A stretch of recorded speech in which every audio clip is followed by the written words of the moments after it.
नमस्कार, मैं हूं अंकुश वाजपेयी और मैं हूं दिशान शर्मा। पीपुल्स पत्रकारिता शिक्षण संस्थान के कार्यक्रम डेली न्यूज इन न्यूज़पेपर में आपका स्वागत है। तो आइए रुक करते हैं उन बड़ी खबरों की ओर जिन्होंने आज अखबारों में सुर्खियां बटोरी।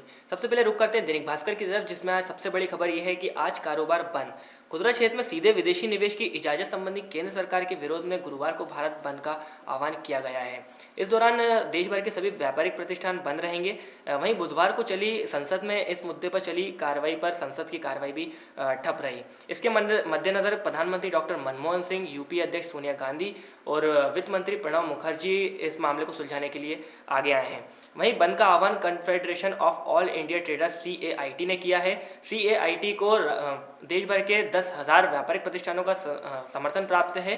CAIT के राष्ट्रीय अध्यक्ष BC भारतीय और महासचिव प्रवीण खंडेलवाल ने कहा है कि देश भर के व्यापारिक प्रतिष्ठान बंद रहेंगे। वहीं समाजसेवी अन्ना हजारे ने इस पर विदेशी निवेश पर कहा है कि देश एक बार फिर से गुलाम हो जाएगा। उन्होंने सभी राजनीतिक पार्टियों से कहा है कि वह इसके विरोध में आगे आए। उन्होंने बुधवार को मीडिया से बातचीत के दौरान कहा कि यदि अंग्रेज भारत में आते हैं तो एक बार फिर वह भारत को घेर लेंगे। इस पर उन्होंने कहा कि सरकार को इस पर एक बार फिर से विचार करना चाहिए। लोकपाल बिल पर सरकार की हीला हवाली पर भी उन्होंने नाराजगी व्यक्त की है। आइए रुक करते हैं एक और खबर की ओर, जो कि राज एक्सप्रेस से है। हिंसा छोड़े तो हो सकती है बातचीत। केंद्र ने माओवादियों और पूर्वोत्तर राज्य के उग्रवादी संगठनों को वार्ता के लिए पेशकश की है और कहा है कि किसी भी उग्रवादी संगठनों के सामने सरकार नहीं झुकेगी। वहीं गृह मंत्री P. चिदम्बरम ने कहा है कि नवंबर महीने की अपनी रिपोर्ट में कहा है कि हिंसा से किसी को कुछ नहीं मिलता और न ही कभी मिलेगा। उन्होंने कहा कि जो भी सरकार उनके सामने नहीं झुकेगी जो राजनीतिक मांगों को पूरा करने के लिए नीतियों का इस्तेमाल करते हैं। उन्होंने कहा कि हम उनसे बात करने के लिए तैयार हैं, यदि वह वार्ता के लिए तैयार होते हैं तो उनका सम्मान किया जाएगा। वहीं उनसे बातचीत के दौरान जब पूछा गया कि माओवादी इस पेशकश में है क्या नहीं, तो उन्होंने कहा कि माओवादियों पर यह चीज़ लागू होती है। आइए रुक करते हैं एक और खबर की ओर, जो कि पत्रिका अखबार से है। सिर्फ माफ़ी से काम नहीं चलेगा। पाकिस्तान सरकार ने बुधवार को एक नाटो हवाई हमले से जुड़े हुए एक वीडियो फुटेज को जारी किया है। इस वीडियो को पाकिस्तान एक सबूत के रूप में देख रहा है, जिससे यह बात पुख्ता हो जाएगी कि यह हवाई हमला हादसा नहीं था।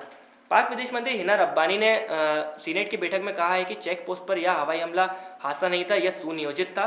वहीं अमेरिका से अपने बिगड़ते रिश्ते पर उन्होंने कहा कि ब्रिटेन से इस बारे में बात की है और ब्रिटेन के विदेश मंत्री विलियम हैग से उन्होंने कहा है कि वह अमेरिका और पाकिस्तान के बीच मध्यस्थ बने।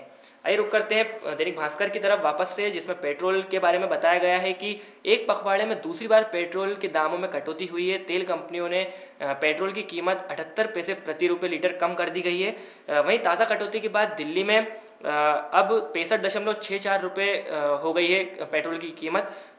तेल कंपनियों ने इससे पहले गत 16 नवंबर को 2.22 रुपये प्रति लीटर की कमी की थी। तो ये थी राजनीति से जुड़ी हुई खबरें। खेल समाचारों से रूबरू कराएंगे अंकुश वाजपेयी जी। धन्यवाद दिशान जी। आइए देखते हैं दैनिक भास्कर में कौन सी खेल की खबर सुर्खियों पर है। सबसे पहले देखते हैं हॉकी की एक खबर। शुरू होने से पहले ही वर्ल्ड सीरीज हॉकी से हटे 6 सितारे। भारतीय हॉकी टीम के 6 खिलाड़ी दिसंबर में शुरू होने वाली वर्ल्ड हॉकी सीरीज से हट गए हैं। इन खिलाड़ियों ने हॉकी इंडिया के महासचिव नरेंद्र बन्ना को एक पत्र लिखकर कहा कि वे दिसंबर में होने वाली वर्ल्ड हॉकी सीरीज में नहीं खेलेंगे। इन खिलाड़ियों में तुषार खांडेकर, युवराज वाल्मीकि, श्रेयस, संदीप सिंह, मनप्रीत सिंह और भरत छेत्री शामिल हैं। आइए देखते हैं एक और खेल की खबर जो दैनिक भास्कर में ही है, क्रिकेट की। कीवी टीम के लिए जीत के सूखे को खत्म करने की चुनौती। रॉस टेलर की अगुवाई में न्यूजीलैंड की टीम गुरुवार को ऑस्ट्रेलिया के खिलाफ 2 टेस्ट सीरीज का पहला टेस्ट खेलेगी। न्यूजीलैंड ने ऑस्ट्रेलिया में 26 वर्षों से कोई भी टेस्ट नहीं जीता है।